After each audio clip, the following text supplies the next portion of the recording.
গর্ভবতী মায়েদের জন্য অত্যন্ত দরকারি।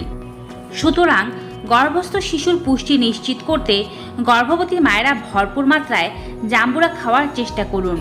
জাম্বুরা নানা ধরনের ভিটামিনে সমৃদ্ধ। এতে রয়েছে vitamin A, vitamin B one, vitamin B2, bioflavonoids, antioxidant, healthy fat, protein এবং এনজাইমস। এটি দাঁতকে শক্তিশালী করে। জাম্বুরাতে থাকা ভিটামিন সি দাঁতের ব্যথা দূর করতে এবং দাঁতের মাড়ি শক্তিশালী করতে সাহায্য করে।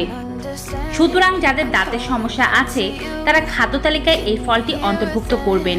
কিভাবে জাম্বুরা খাবেন আর কারা খাবেন না সে সম্পর্কে আমি ভিডিও শেষে আপনাদেরকে জানিয়ে দেব। জাম্বুরা প্রাকৃতিক হোম রেমেডিসে পরিপূর্ণ। জাম্বুরাতে রয়েছে সাধারণ ঠান্ডা, জ্বর বা কাশি দূর করার প্রাকৃতিক রেমেডি।